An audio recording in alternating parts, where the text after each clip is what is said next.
Hello friends, welcome to you all in JV political science. आज की इस video में हम श्री अरबिंदो के बारे में जानेंगे। सबसे पहले हम उनकी लाइफ और उनके कार्यों के बारे में जानेंगे और फिर उनके पॉलिटिकल आइडियाज के बारे में जानेंगे। Life of Aurobindo. Aurobindo Indian national movement के एक महत्वपूर्ण नेता थे। इनका जन्म 15 अगस्त 1872 को कोलकाता में हुआ और उनके पिता डिस्ट्रिक्ट सर्जन थे बंगाल में। वो नहीं चाहते थे कि अरबिंदो पर इंडियन सिस्टम का कोई भी प्रभाव पड़े, इसीलिए वो उन्हें ब्रिटेन भेजना चाहते थे। अरबिंदो ने अपनी शुरुआती पढ़ाई लोरेटो कॉन्वेंट दार्जिलिंग में की। 1879 में अपने दो बड़े भाइयों के साथ उन्हें मैनचेस्टर इंग्लैंड में पढ़ने के लिए भेज दिया गया। अरबिंदो ने अपने पिता के सपने को पूरा करने के लिए Indian civil service exam appear किया और बहुत ही अच्छे रैंक से उसे पास भी किया। लेकिन 2 साल के प्रोबेशन पीरियड ख़त्म होने के बाद उन्होंने इस सर्विस को ज्वाइन न करने का फैसला किया, क्योंकि वो ब्रिटिश सरकार की सेवा नहीं करना चाहते थे।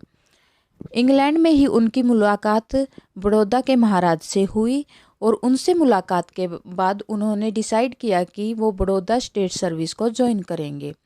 1893 में अरबिंदो भारत पहुँचे और बड़ौदा सर्विस को ज्वाइन किया। बड़ौदा में ही रहकर उन्होंने बंगाली, हिंदी और संस्कृत सीखी।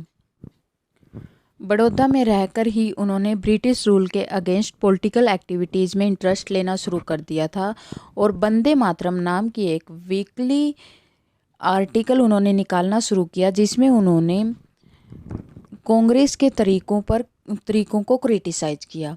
उन्होंने 1907 के सूरत अधिवेशन में पार्टिसिपेट किया। 1907 के सूरत अधिवेशन में ही कांग्रेस 2 भागों में बंट गई थी, गरम दल और नरम दल। गरम दल को बाल गंगाधर तिलक लीड कर रहे थे और अरबिंदो उन्हीं के साथ थे। 1908 में अलीपुर बॉम्ब ब्लास्ट केस में उन्हें गिरफ्तार किया गया और अलीपुर सेंट्रल जेल में 1 साल के लिए आइसोलेशन में रखा गया। जेल के अपने एक्सपीरियंस के कारण उनका फोकस पॉलिटिकल से स्पिरिचुअल पर शिफ्ट हो गया और उनके हृदय को बहुत ज़्यादा चेंज मिला इससे, और वो स्पिरिट में ज़्यादा ध्यान देने लगे। जेल से छूटने के बाद उन्होंने अपना फेमस स्पीच उत्तरपारा स्पीच दिया, जिसमें उन्होंने नेशनलिज्म को स्पिरिचुअल एस्पेक्ट्स के रूप में डिस्क्राइब किया। ब्रिटिश उनसे बहुत ज़्यादा डरे हुए थे। लॉर्ड मिंटो ने उन्हें मोस्ट डेंजरस पर्सन कहा है। फाइनली उन्होंने अंत में ब्रिटिश टेरिटरी को छोड़कर वो फ्रेंच कॉलोनी पुदुचेरी चले गए और यहीं पर उन्होंने अपनी स्पिरिचुअल और फिलोसफिकल एक्टिविटीज़ की और 5 दिसंबर 1950 को उनकी मृत्यु हो गई। ये था अरबिंदो के बारे में, उनकी लाइफ के बारे में। आगे हम उनके कार्यों के बारे में पढ़ेंगे और उनकी पॉलिटिकल एक्टिविटीज़ के बारे में जानेंगे।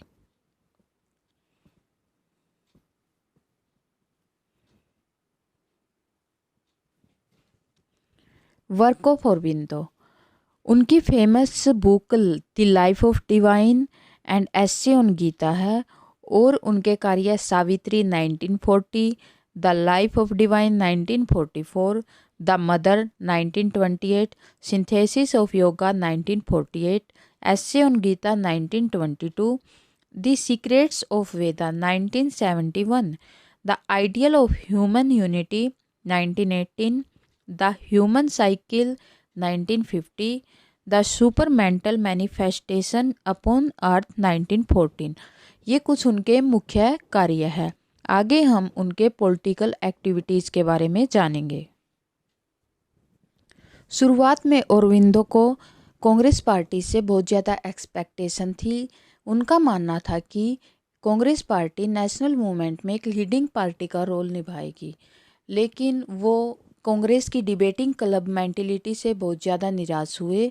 उन्होंने कहा कि कांग्रेस में डायरेक्शन और इंसाइट की कमी है, जिसके कारण यह केवल एक बहस करने वाली संस्था बन के रह गई है। उन्होंने कांग्रेस के मेथड्स को भी क्रिटिसाइज किया और उन्होंने मॉडरेट्स को अंग्रेज़ों का लॉयलिस्ट कहकर पुकारा।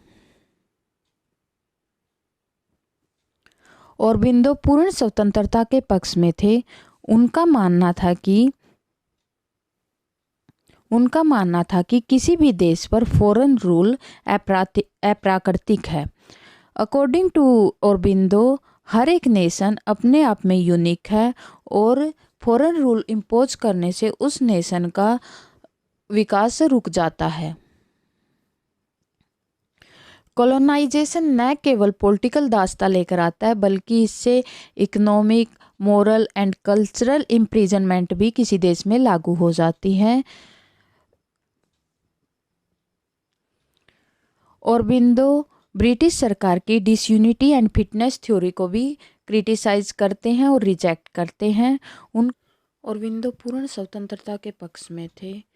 औरबिंदो के अनुसार स्वतंत्रता को दो तरीकों से ही प्राप्त किया जा सकता है, एक एक्टिव रेजिस्टेंस के द्वारा, एक पैसिव रेजिस्टेंस के द्वारा। उस समय की परिस्थितियां भारत की ऐसी थी कि एक्टिव रेजिस्टेंस को लागू नहीं किया जा सकता था क्योंकि ब्रिटिश सरकार के पास भारतीयों से ज़्यादा आर्मी थी और हथियार थे। तो औरबिंदो पैसिव रेजिस्टेंस के पक्ष में है, लेकिन इसके साथ ही औरबिंदो कहते हैं कि पैसिव रेजिस्टेंस और एक्टिव रेजिस्टेंस के बीच में सिर्फ एक लाइन का फ़र्क है। यदि ब्रिटिश सरकार वायलेंस करती है तो फिर हमें भी एक्टिव रेजिस्टेंस के लिए तैयार रहना चाहिए। पैसिव रेजिस्टेंस के अंतर्गत दो चीज़ों पर जोर दिया जाता है, घरेलू अर्थव्यवस्था को शक्तिशाली बनाया जाता है और भारत में ब्रिटिश शासन को कमज़ोर करना, क्योंकि यह शोषण पर आधारित है। उन्होंने युगांतर में लिखते हुए कहा है कि एक पराश्रित देश अपनी शक्ति खो देता है। विदेशी सरकार के अंतर्गत स्वतंत्रता समाप्त हो जाती है। प्रशासन केवल व्यक्ति के विकास के लिए नहीं अपितु राष्ट्र के विकास के लिए भी आवश्यक है। अरविंद के राष्ट्रवाद की संकल्पना आध्यात्मिक व धार्मिक है। अरविंद के अनुसार राष्ट्रवाद धर्म है, यह ईश्वर की देन है। इसका निर्देशन स्वयं ईश्वर करते हैं। भारत स्वयं एक राष्ट्र रहा है, परंतु यहाँ राज्य का निर्माण नहीं हो सका है। राष्ट्र एक शरीर की तरह है। यह एक आंगिक जीवन एवं एक आस्तिक प्रवृत्ति है जिसमें मन व शरीर का विकास होता है। राष्ट्र केवल भूभाग का टुकड़ा नहीं बल्कि यह माँ है। अरविंद के अनुसार भारत का राष्ट्रवाद शाश्वत है, यह ईश्वर के समान अमर है, अतः इसका विनाश करना असंभव है। उन्होंने वंदे मातरम नामक पत्र में भी लेखन किया तथा उन्होंने ओल्ड लैम्प्स फॉर न्यू नामक श्रृंखला लिखी। अरविंद ने राजनीति व धर्म के संबंध को अविभाज्य माना है। अरविंद ने कहा है कि स्वराज की प्राप्ति ईश्वर में विश्वास द्वारा ही संभव है। औरबिंदो घोष ने पश्चिम देशों की स्वतंत्रता को अपूर्ण माना है एवं स्वराज को महत्व दिया है। उनके अनुसार भौतिक विकास से ज़्यादा महत्वपूर्ण आध्यात्मिक विकास है। भौतिक विकास विकास का निम्न चरण है तथा पश्चिमी समाजवाद को भी उन्होंने कृत्रिम माना है। वास्तविकता एकता आत्मा में विद्यमान होती है, राजनीतिक व आर्थिक तरीकों से एकता स्थापित नहीं होती। औरबिंदो के अनुसार पूर्व के आध्यात्म तथा पश्चिम के मानवतावाद तथा राष्ट्रवाद का सम्मिश्रण पाया जाता है। औरबिंदो के विचारों में पूर्व के आध्यात्म तथा पश्चिम के मानवतावाद तथा राष्ट्रवाद का सम्मिश्रण पाया जाता है। अरविंद के अनुसार आत्मिक व आध्यात्मिक एकता के परिणाम स्वरूप राष्ट्रों व राज्यों में संघर्ष नहीं होगा।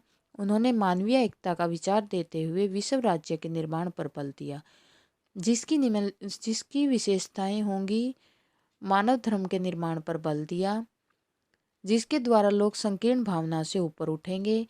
यह विचार उत्पन्न किया जाना चाहिए कि मानव की आत्मा में एकता विद्यमान है। आध्यात्मिक प्रशिक्षण योग के द्वारा व्यक्तियों को स्वार्थ से ऊपर उठने की शिक्षा दी जाएगी। व्यक्तियों के मध्य अलगाव के बजाय एकता पर बल दिया जाएगा। उनके अनुसार विश्व में एकता उत्पन्न करने के लिए राजनीतिक व प्रशासनिक माध्यम पर्याप्त नहीं है तथा वास्तविक एकता आत्मिक व आध्यात्मिक होती है। उनके अनुसार मानवीय आत्मा में ही भाईचारा अंतर्निहित होता है। इस वीडियो में हमने अरविंदो घोष के बारे में पढ़ा, उनके जन्म के बारे में, उनके कार्य के बारे में, उनके पॉलिटिकल आइडियाज़ के बारे में पढ़ा।